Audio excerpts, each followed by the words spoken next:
What is going on, everybody? My name is Ciara Lawler. Welcome to another week of Hero or Zero. This is the Heroes for Hire podcast.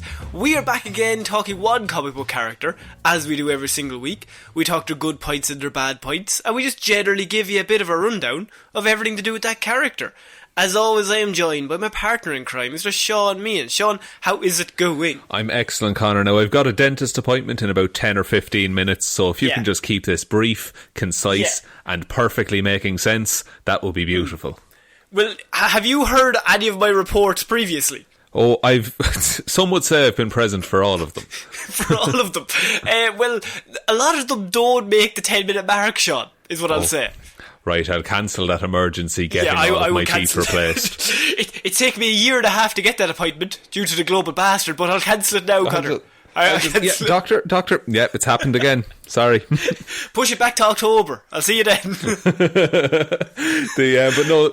This is the show where we take one comic book character every single week. We just do a bit of a rundown about everything to do with that character. And you normally do Marvel. I normally do Marvel, you normally do DC Comics? DC Comics. It's a small independent company, so you probably haven't heard of them. We're very indie. We're indie. I love Disney. I'll promote them if they give us money. But don't promote them until they give us money. No, see, they have too much money. So Shaun, we're gonna talk this week in our Hero Zero segment about a villain that has been represented or portrayed by one Mark Hamill. Oh. Both in animated and TV form. Connor, you're not. Connor, no. I just came off work. I'm very tired. I am going to be doing the Trickster. He got me. He's played a little prank on his partner. A little bit of a trick. So I am going to be doing Giovanni Giuseppe, or by his other name, James Jesse. And this is the Trickster, who Mark Hamill has very famously played in animated form on the Justice League show, and he's played him on the Flash TV show. So technically this is his most storied character he's ever done in animation. Wow, okay. Does anyone have another character? What are you all thinking? Do you think, a side note, and I'm very excited to hear about the Trickster because I actually don't know that much about him. Would you ever consider doing a Joker episode, or is that just too big? I think it's too big. I think if people wanted to see it, I would, but you would have to buckle in. It's like a Batman episode. You would have to buckle in for 2 hours. Yeah, maybe like the next milestone, like episode 200, we might consider. Yeah. Maybe, okay, but we're starting this week with the Trickster, Shaun. Now, I couldn't find a lot about him originally, so I was going extra hard on the research, just kind of read up and watching videos and stuff, and now I feel I've gone too far the other way, and I had too many stories, so it's probably very important to get into who the Trickster is and what he's about. So, the Trickster was created by John Broome and Carmine Infantino, and his first appearance was in July of 1960.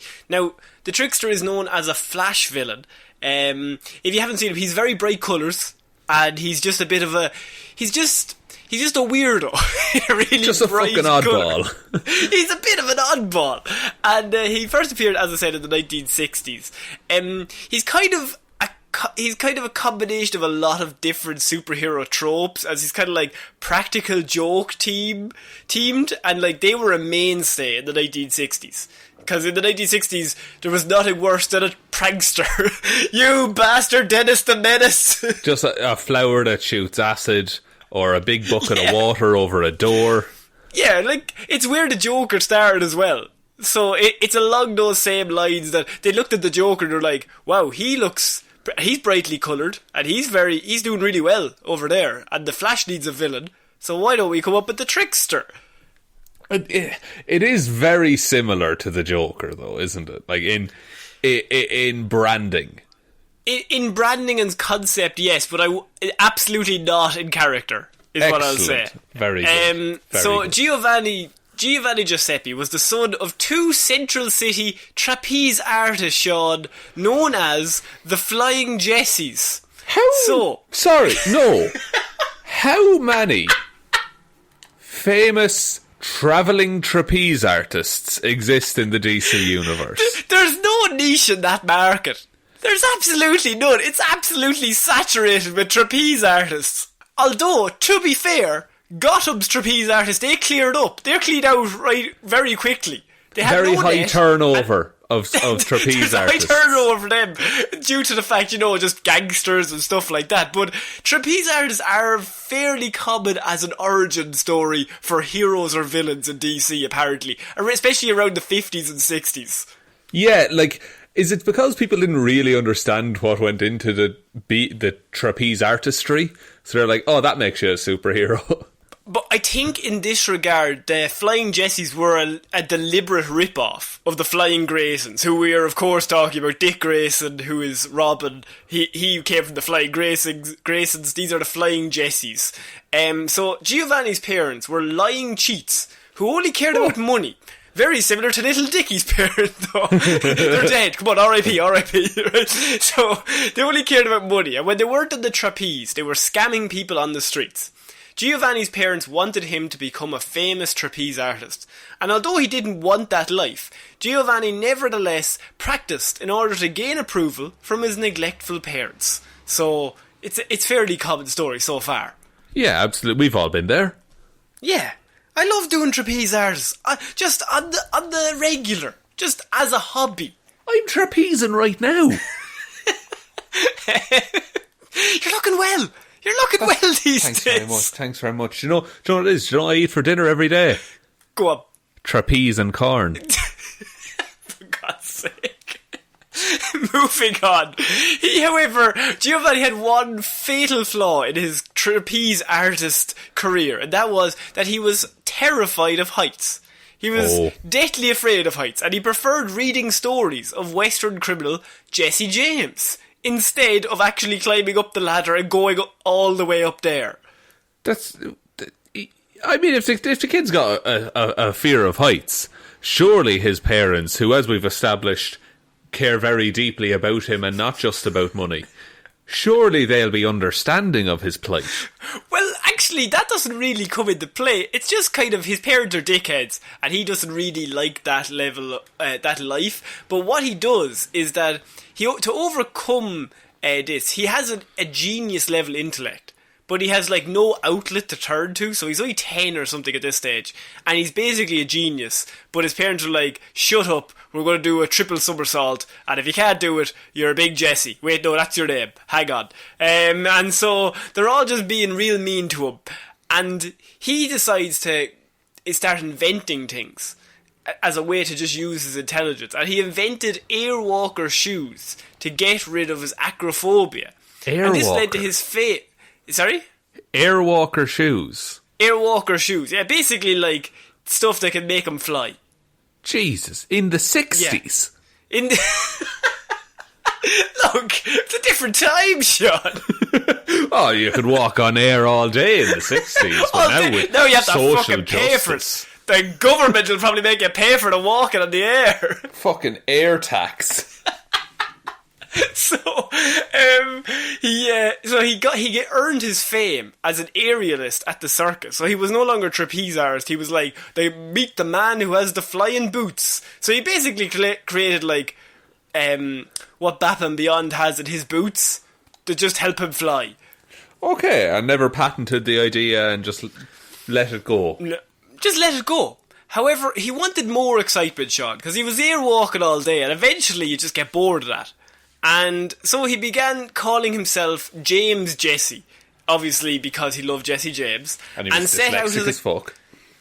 Yeah, imagine they were gave him a leaflet to fill out, what's your villain name? And he filled it out, and he looked back at it, oh shit! Oh fuck.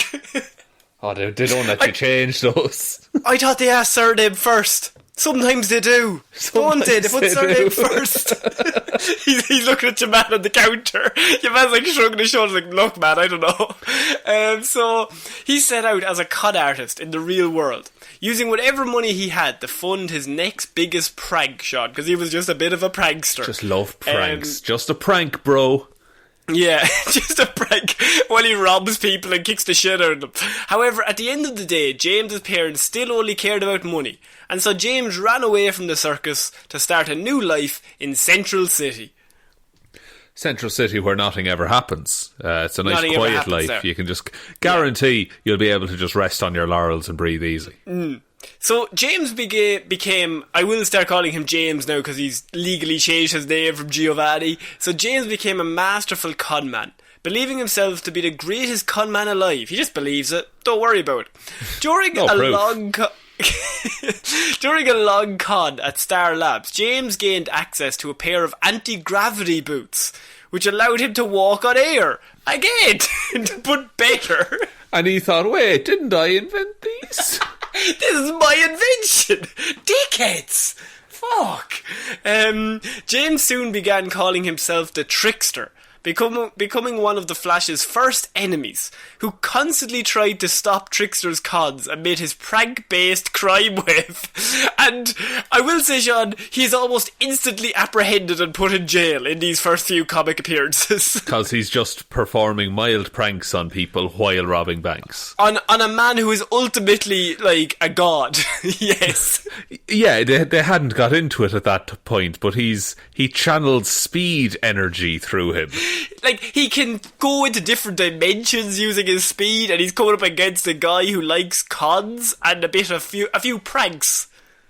Yeah, which I would wager that, like, the old like spring mousetrap in the chewing gum doesn't work when a man can move faster than the speed of light. No. So, however, the Trickster is known for one thing, and that is he's part of a little team, Shaun, that you probably have heard of. The Justice League. The Justice League, exactly. He's the leader. He's looking at Batman like, get in the back, kid. We're going stopping crime. So Trickster escaped from prison, and when he learned that the Picture News was planning to raise $100,000 at a charity event, and he planned to steal that money. However, a certain other villain known as Captain Cold had done the exact same thing, and he was planning the same heist. At first, competing for the money, they decided to join forces, and when they were pursued, they not only won, but 2 flashes. So, they decided to join forces, and they become they're like the start of a little team called the Rogues. Shaun, have you heard of the Rogues? No, I've heard of a Rogues Gallery, but I just thought those were regular rogues. But there's an actual team just called the Rogues, comprised of 2 people? Is that right? No, so it's the start of that. So it's Captain Cold, there's Heatwave, there's Captain Boomerang, there's Mirror Master, Golden Glider, Weather Wizard, and the Trickster. That was the original team. And the Rogues are basically all of Flash's villains joined together because, remember, they're coming up against a god, and most of these lads are either good with boomerangs or a bit of a dick. And so they decide, what about the 6 of us joining, or the 7 of us joining together? We might be able to stop this ultimate god. Yeah, with my powers of using ice and his powers of being warm. And he's good at mirrors, so we have that in the bag. This lad can walk on air sometimes? Sometimes. When he has the inventions, obviously. We have Weather Wizard. He can control if it rains. We're going to fuck him up that way. God, the only thing that could make this team better would be, I don't know, a sentient gorilla or something. So they all joined together, and the Trickster's part of that team, and this is kind of the start of that. But very quickly, they are apprehended by Jay Garrick and I think it's Bart Allen at this stage. No, not Bart Allen. Barry Allen. Not Barry Bart Allen. But Allen. Was Bart Allen his dad? Allen. Sorry? Well, is Bart Allen and Barry Allen related? Barry Allen is Flash. Bart Allen is his son. Pretty sure. Right. Okay. Unless I have that completely wrong, and at that stage, everyone message me in, please. Gauntlet thrown down. The gauntlet is I'm dumb and have probably forgotten. That's fair. That does happen. So the Captain Cold and the Trickster, they start to try and get away. they made their getaway but were later captured when the two speedsters lured them into a trap by claiming that a recently discovered meteorite contained a fortune in diamonds. And when they turned up to get the diamonds, the two flashes were there and they just arrested them. What a climax to a story. So they were just like, oh, there's a big meteorite over there full of diamonds. It'd be awful if a villain got it. Front page in the newspaper. Just like, nobody's gonna do this. This would be a ridiculous plan to not go near this meteorite full of diamonds. We've published the location of the meteorite. Anyway, here's the GPS signal. Right, go right there. That's the location on the globe. If you want to zone in, it's right there. But don't go there. It's full of diamonds, criminals. Wags finger at them. So they turn up and they immediately get captured. But that was kind of one of the Trickster's first few opening outings. As the full-on... He's just kind of a guy who's tried his best. But what I will say is the Trickster is incredibly smart. He's this weird combination of the Riddler, who I think he probably veers more on the side of, and the Joker. He's like a weird combination of the two. Interesting. That's quite a good concept, though, as well. Like, not specialising in either, but doing a little bit of both. And so what I want to talk about two stories that the Trickster, for me anyway, for Giovanni the Trickster, there's another Trickster that followed afterwards, but two stories that stand out to me is one called Underworld Unleashed, and this is probably one of the most famous Trickster stories, and it's a bit weird, Shaun, but it's actually kind of along the lines of Mephisto, who we covered last week. So what happened before this is a bit of context, is that the Rogues, a few of his associates had been killed in a catastrophic orchestrated explosion. Right? Gosh. And so James Jesse, he reads about this and he's determined to get out of his slump and score big, right? So he finds out that a lot of his partners are all after passing away while he's in jail. He breaks out and he's like, I'm going to do a big job because I'm in a slump and I'm going through some hard times. And he took a job with another villain called the Rainbow Rider, Shaun. The Rainbow Raider. Oh, yeah, because the other one was ridiculous, Connor. So, the Rainbow Raider, who we're not going to do the review on right now, but this guy is great in the fact that he was born colourblind, and his father was a famous optometrist, and he created a device. He gave him glasses that allowed his son to see in full colour, I should say.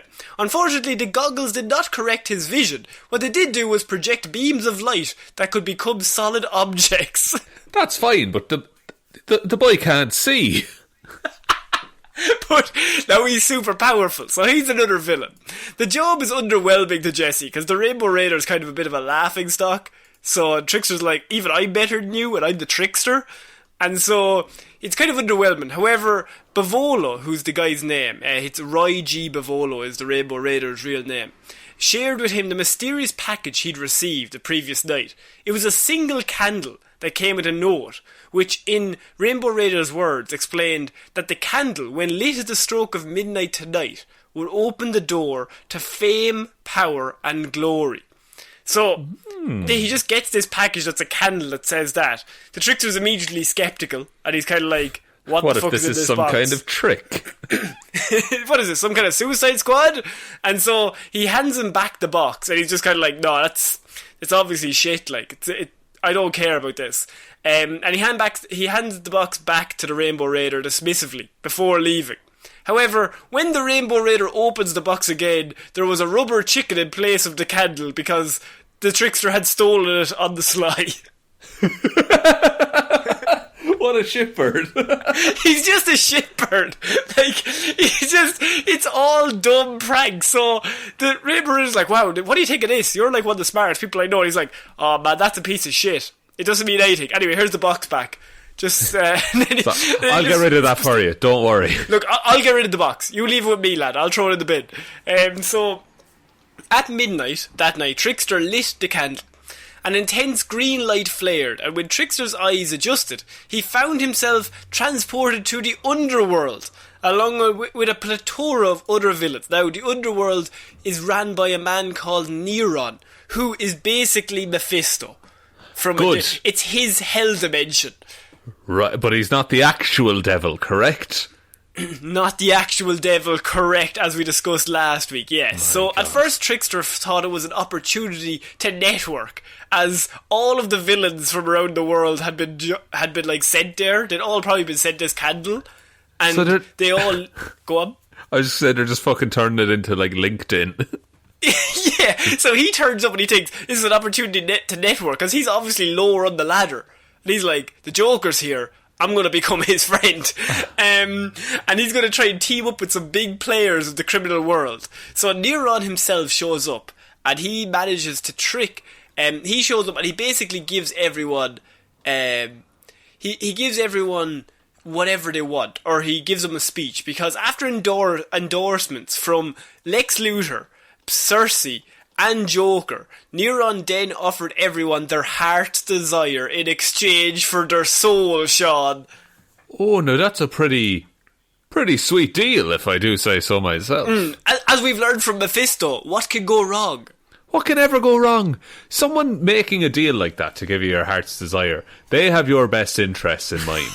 All you have to give them is a soul. And what the fuck is it? All I have is jazz. Who gives a shit? I'm big into scatting. That's all I have in my soul. Neron, the devil. So half of the villains immediately back out and they refuse, and they were immediately sent home. The others were given new or enhanced abilities according to their wants or needs. So a lot of these villains are like, oh, I want to be ultimately powerful. Only Trickster was left hiding behind the rock, observing. So he was not involved, because once Neron shows up, he's like, there's something wrong here. This is a fucked up situation. And Neron finds him hiding. And he gives him this like weird situation where he allows him in his inner circle. So he keeps Trickster, because I think he's like amused by him. Because he's like, you're so shit. Why are you here? Like, I gave that candle to Rainbow Raider, who's higher on the totem pole than you are. He's higher than you are. Like, you're bad, and you shouldn't be here. So he kind of sees him as a freak, but, like, he likes to have him beside him. So he's kind of giving all these people their deepest wishes, and they're all still stuck in hell. And he keeps Trickster beside him. However, once Jesse realises that he is in hell, and Neron was the devil incarnate, Trickster realised it was up to him to beat the devil, right? So he's the only one that can stop him. So eavesdropping eventually pays off for him, because during Neron's punishment of two other villains, known as Satanus and Blaze, the former let slip that there was a certain word even Neron feared in this realm. Trickster did not know what to make of this, until Captain Marvel proved to be the only hero uncorrupted by the evil of Neron's sanctum. So Captain Marvel shows up, and it's very similar. You were talking about that either in the Johnny Blaze report or the Mephisto report, in terms of that Captain Marvel shows up. This is obviously Shazam, Captain Marvel. So he shows up, and he's completely unaffected by this because his soul is so pure. Yeah, he can't be corrupted. Yeah, it's like what the Silver Surfer has in Marvel. Yeah, that he's just this pure being. So at the first opening, Trickster walks over. He tells Captain Marvel immediately the info he knows, and he shared the intel with Captain Marvel, who used the word immediately. The magic broke the hold on the other members of the Justice League who Neron had captured, and they all basically charge on Neron. Okay, and so while they're all fighting Neron, Trickster holds Captain Marvel back from joining the fray and told him his plan to stop Neron altogether. So Neron would never come back, because he's like, they can stop him now, but he's going to come back because he's the devil and we're in his hell dimension, and like, you have Superman and Batman, fair play, but he's probably going to come back at some stage. Jesse knew Neron could never resist a bargain, Shaun, so he instructed Captain Marvel to trade his soul for the release of his friends and the Earth.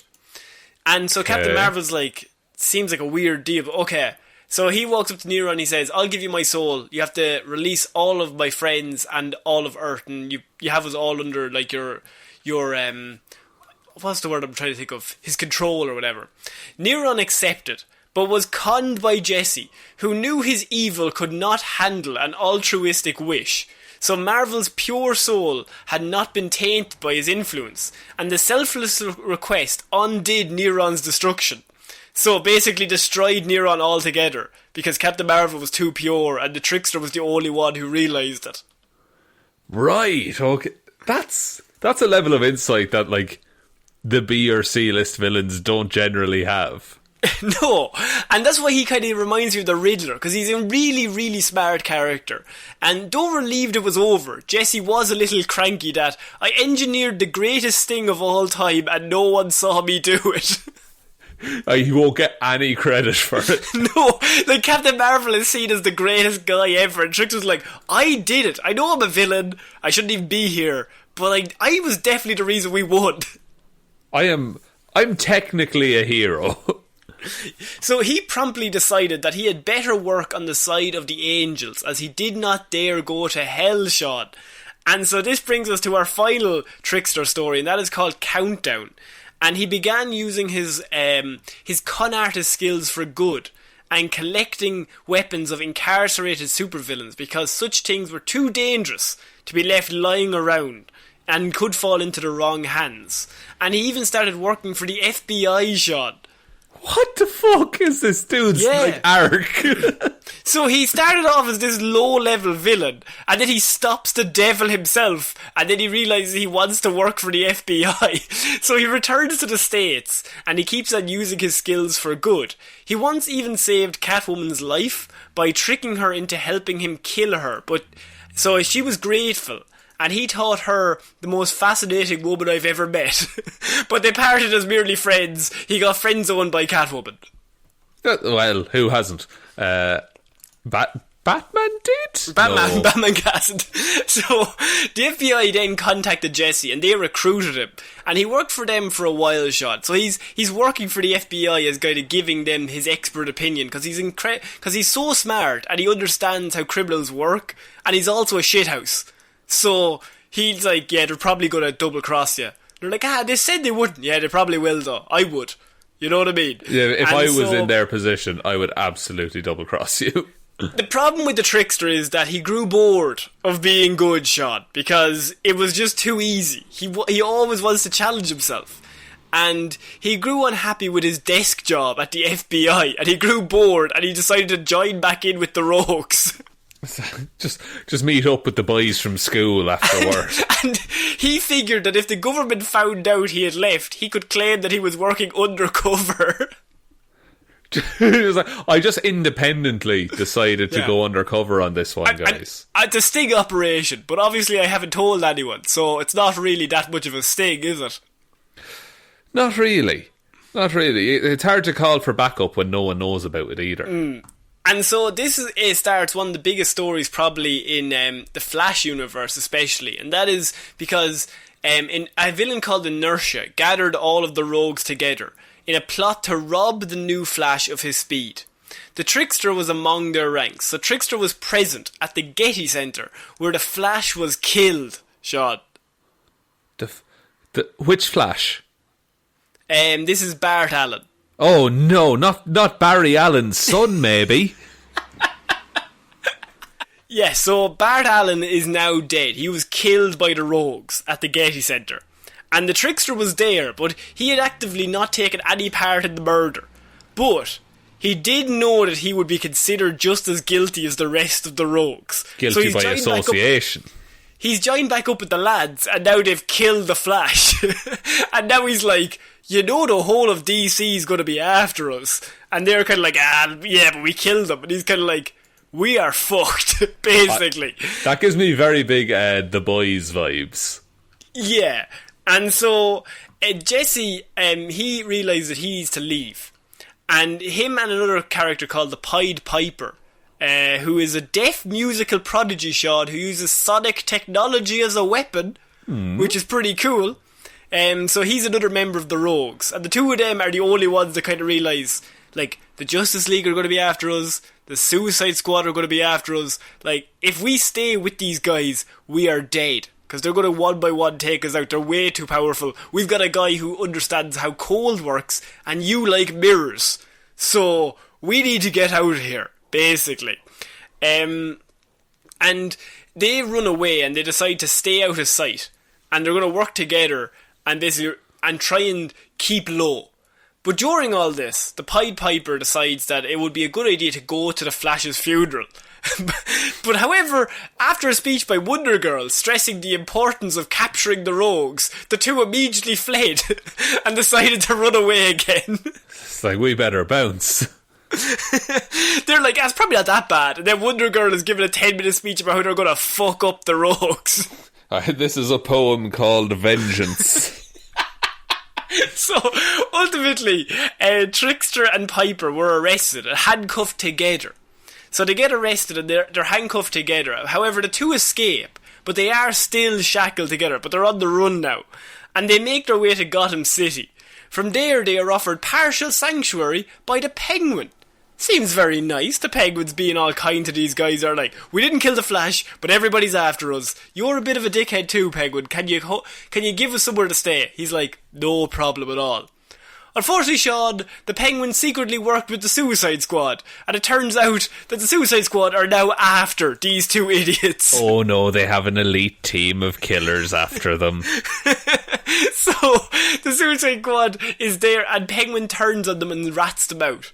Piper and Trickster escape again, only to be tracked by the Question and Batwoman, who are also on their tail. Fuck, how are they surviving as long as they are? So, remember, this is just the Trickster and the Pied Piper, two of the worst rogues, who are trying to just stay alive from all these badasses chasing them. And it's like it's a really good catch me if you can scenario, where you have just these two idiots fumbling their way to success. So the Question and Batwoman show up, and Piper and Trickster immediately begin to plead with the two heroes that they were personally not responsible for the death of Bart Allen. Batwoman quickly refuses to believe their innocence and is only concerned with bringing them to justice. However, the Question, who we have done here, a bit more inquisitive. And here's their story, at which point Trickster used hand puppets at one point of themselves and the Flash to illustrate their innocence. Is he a genius or an idiot? He's a bit of both. So they're there, and they're like, we're going to arrest you. And he's like, no, I can even prove it to you. And he's like showing them with finger puppets where they were when the Flash died. Look at the CCTV footage. Look, we're all the way over here. La da da da da. Flash over here. And here's a big dog. So, Batwoman immediately becomes furious at the disrespect the Trickster shows and punches him unconscious. The Question, however, believes their story, stating that they are too stupid to kill time and decides to let them go. That is a very fair assumption by Batwoman.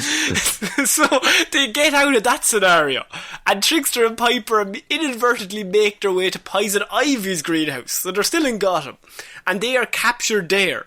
Deathstroke arrives, Shaun. Now you might remember Deathstroke, leader of the Suicide Squad, and possibly the worst man you want on the chase, or chasing you. Very relentless killer when he's on the job. He decides to use them, and he finds them, and he uses them as bait, and he plants a bomb on them that kills them. But they are actually saved by Wally West, who shows up and saves them. But this only leads to them still being chained together, and they get one final chance to get away. So the Trickster and Piper get on a train, and they're like, right, we're going to Mexico. We're going to Mexico. We're going to get out. We're going to wait till the heat drops down. Basically, because everyone is after us, and we are just two idiots that didn't do anything. And so they're on a train, and unfortunately, just at the moment that they actually start bonding, they hate each other, but they just start bonding. The Trickster finally addresses the Piper as Hartley, which is actually his name, for the first time in the entire series. Jesse notices the red dot of a laser sight on Piper's forehead. Deadshot has caught up with them again, Shaun, and the Trickster yanks the Piper out of the line of fire, saving his life. And then the Trickster uncharacteristically decides to make a stand and fight for the first time in his whole life. Oh, he couldn't have picked a worse opponent though, could he? So he's like, no, I'm sick of running. We've been running for through the whole country from the Flash murder that we didn't do. This is my time to stand up and fight. Fuck you, Deathstroke kind of thing. And so, during the fray, Deadshot grabs Trickster's cape and yanks him from the train, then drags him along the tracks, wounding him. When Deadshot declares he is going to shoot the Pied Piper and takes aim, Trickster shouts, "No, not him," and hurls himself into the hail of bullets, Shaun. Fuck. And the Trickster is killed instantly. But the Piper is shielded by his body and survives, and escapes on the train. Oh my god, self-sacrifice. So the Trickster's last thing, the first Trickster anyway, his last action in a DC comic is saving the Pied Piper from Deathstroke. Someone that up until very recently he did not give a shit about. No. Now, you're maybe forgetting one little small thing, Shaun, and that is the fact that, of course, they're still tied together. So, left alone with the corpse of the Trickster, still chained to him, Piper is forced to flee the train in the desert and gets lost, dragging along his dead companion. Unable to destroy the cuffs, Piper eventually chops off Trickster's left hand after carrying his corpse as far as he can. Jesus. Yeah. That's grim. That's actually like a terrible scenario to imagine. And just how the series ends is that there's a thing called Final Crisis Rogue's Revenge. It's like a mini-series. And in that you see the Pied Piper steals Jesse's last will and testament from the authorities. While on the run, Jesse had told him how the document conceals another written in an invisible ink. And what it turns out to be in that document, and how I'm going to end this report, is Pied Piper finds a document which turns out to be instructions and diagrams showing how to bring down the rogues one by one.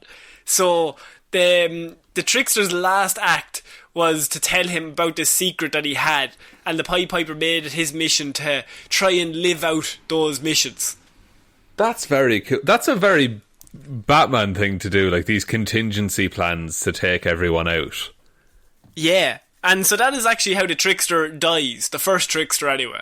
That's really cool. That's a character I knew nothing about, but he's quite complex for someone who started out as, hey, let's have some wacky jokes as a villain. And the way he dies, I wanted to do that whole story because you have to realise, like, it's just these two idiots put in a scenario that they have nothing to do with, and the whole of the DC are after them. Yeah, and like one final act of self-sacrifice. And also the Pied Piper, like, hauling the dead body through the desert, chained to it. That's fucked. Yeah, it's like the two lowest rungs of villains in The Flash. It's very similar to The Man Who Killed Batman. Have you ever seen that episode of the animated show? Where it's like, think so. It's the Squid. His name is the Squid, and he's basically like this he's the bottom rung of the criminal gang world. And the Batman gets caught in a blast, and it's basically said, the Squid blew him up. And so he immediately goes from the bottom to like the most wanted man in Gotham because he's the guy who killed Batman. And he's just kind of like, yes, I did it. Yeah, definitely. And so this is very similar where they're at the bottom level and they're just pushed into the spotlight like, you killed the Flash. And they're like, no, we didn't. I promise. We were there. We did not do the killing. And so in terms of abilities and powers, James is a career criminal and a skilled con artist. He has deception, disguise, charisma. He's got gadgetry. He loves a good gadget. He's like the Riddler, Joker and Batman all together, but in a really ridiculous form. Yeah, and like some of the worst elements and some of the best of all those characters. And he's got a glass jaw though. That is his weakness. He admits he can't take a punch. Blue Devil tested this out once by flicking his jaw with one finger. James was knocked down and almost out. Almost immediately. Jesus. He of course has the anti-gravity boots, and he's got like a bag of tricks, which is basically his utility belt. He's got flashbangs, and he's got so many like random weapons, like 1960s Batman style, where he has a gadget for whatever situation. Yeah, whatever he needs, he can just pull out. Yeah, and he can just make it up. What can you do?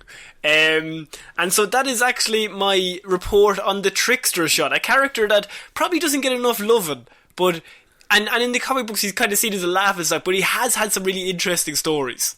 Yeah, that's really cool. And I'm glad that there's a character like that the writers can take and turn into this kind of tragic, nearly, like, he's a villain, but he's not a awful, terrible human. Like, he has a line, clearly. He worked for the FBI. Yeah, exactly. He's had a bad past. He should have just followed the path of inventing shoes that make you walk on air. I think that would have been a big success, honestly. But I think originally, when he started going good, he actually started selling his inventions to the highest sellers for a small bit until the FBI came calling.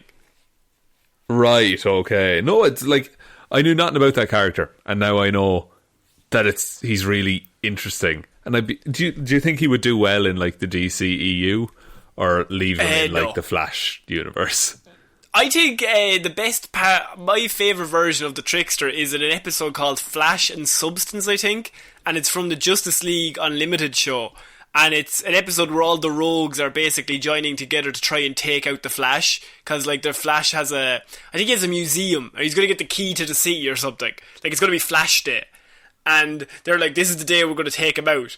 And the Trickster's like, yeah, I'm going to get him. Like, I'm going to get him good. And he gets kicked out of the rogues because they're like, you're too crazy. And he's actually voiced by Mark Hamill in this episode. And my favourite bit is when the Flash actually finds him in a bar and he's drinking by himself. Because the Flash is like, I need to find out what the rogues' plan is. So let's find the Trickster who's been kicked out. And so he catches him in the bar. And the Trickster's like, I'm going to kill you. And then he's just like, have you been off your meds, James? And he's like, yeah, I haven't taken them because I'm feeling fine, like. But, like, I just feel like they're going to try and kill you, Flash. And he immediately just breaks down and starts crying. Because the Flash starts talking to him like, have you been off your meds, James? Have you had a tough time? Yeah, no, they kicked me out. He's like, he's all bluster. And then ultimately he's no substance. Oh, man, that's heartbreaking.